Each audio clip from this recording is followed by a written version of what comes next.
in a jaw-dropping moment that sent tremors through the Commons. The chamber erupted, and MPs looked as stunned as schoolkids caught missing homework. The Labour government, led by Sir Keir Starmer, was under fire as damning statistics laid bare a crisis. Boys slipping behind girls at every educational milestone from Key Stage 1 to A-levels.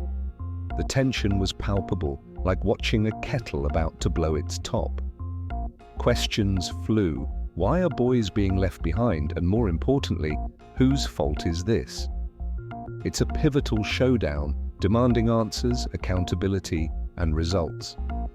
The people have had enough of hollow promises. Now it's time for action, not just speeches. Attainment for boys is on average lower than for girls. This government is determined to understand and address the drivers behind this. We are focused on driving educational excellence everywhere for every child in every school. And my school's white paper in the autumn will set out our vision for a system that delivers on excellence for everyone. Luke and John. I thank the Secretary of State for her answer. The recent research by the Centre for Social Justice showed that at Key Stage 1, Key Stage 2, GCSE, A-levels and T-levels, boys are underperforming girls, and we simply cannot allow half a generation not to be allowed to reach their full potential. As part of her approach, would the Secretary of State consider looking at whether boys might need to be taught somewhat differently to girls? Mr Speaker, I'm grateful for the honourable gentleman's interest in this area and the constructive way in which he's approaching what I think is a really important topic, and I too have looked at the research from the Centre for Social Justice, which does provide some important pointers. We will, of course, through the Schools White Paper, consider all ways in which we can better support boys and young men as one group.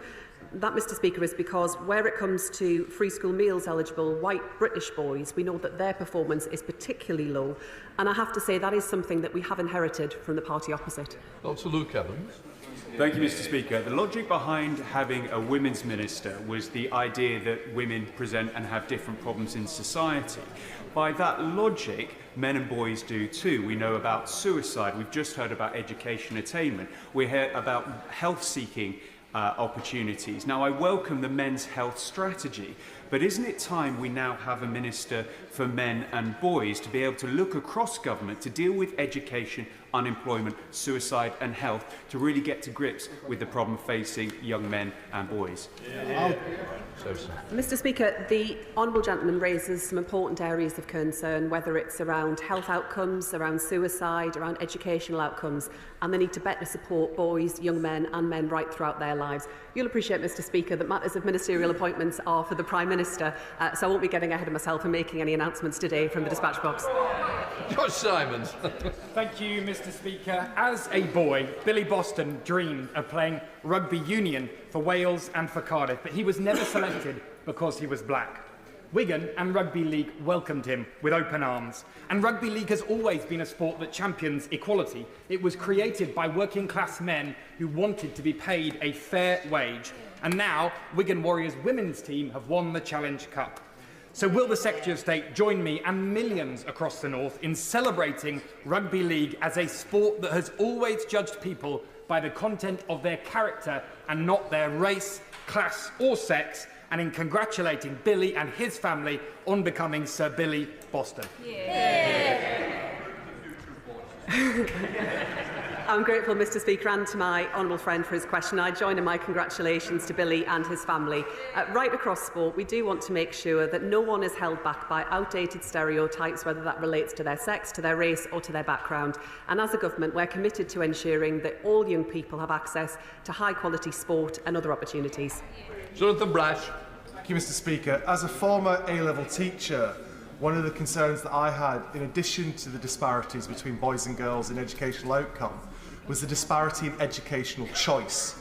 Physics class, maths classes dominated by boys, English literature, psychology dominated by girls. Different subjects that develop different skills. Does the Secretary of State share my concern at that disparity? Does she have any plans to address it? My honourable friend brings real expertise, and I listened very carefully to what he had to say. We will, of course, consider those issues through the Schools White Paper later this autumn. The Curriculum and Assessment Review is also underway and is considering all aspects of how we can make sure that young people have access to a broad and rich curriculum. But I'd also add that, in addition, we know that poverty is a real barrier for so many of our children, and that's why I'm delighted that this Labour government is expanding free school meals eligibility, lifting 100,000 children out of poverty. That was no polite parliamentary natter. It was a shock Trojan horses moment demanding serious answers.